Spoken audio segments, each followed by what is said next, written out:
Press the bell icon on the YouTube app and never miss another update.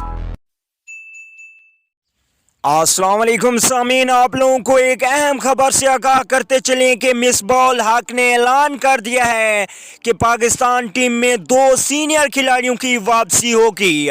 जी हां दोस्तों, इनकी test और one day में वापसी नहीं होगी बल्कि T20 फॉर्मेट में वापसी हो रही है। वो 2 खिलाड़ी हैं शोएब मलिक और इनके साथ दूसरे नंबर पे मौजूद हैं मोहम्मद हफीज़। ये दोनों बल्लेबाज काफ़ी तजर्बेकार बैट्समैन हैं और ऑलराउंडर भी हैं। बैटिंग के साथ साथ बॉलिंग भी बहुत ही अच्छी करते हैं। तो आप लोग ने कमेंट्स करके ज़रूर बताना है कि इन दोनों की वापसी होनी चाहिए या नहीं होनी चाहिए। आगे T20 वर्ल्ड कप 2020 आ रहा है, इसके अलावा T20 फॉर्मेट में खेले जाने वाला एशिया कप आ रहा है। इन दोनों फॉर्मेट्स के लिए इन 2 खिलाड़ियों की पाकिस्तान टीम को अशद ज़रूरत है, क्योंकि अगर सीनियर बल्लेबाज मौजूद हों टीम में तो नए आने वाले खिलाड़ी भी अच्छी कारकर्दगी दिखाते हैं।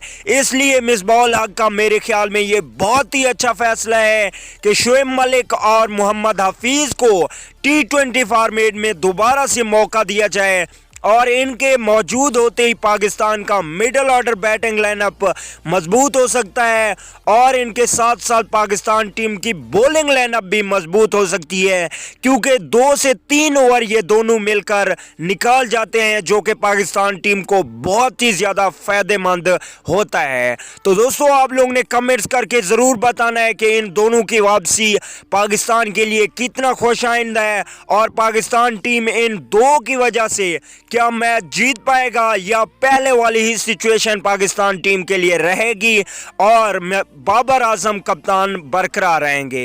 अगली वीडियो तक के लिए इजाज़त दीजिए। आला निगहबान।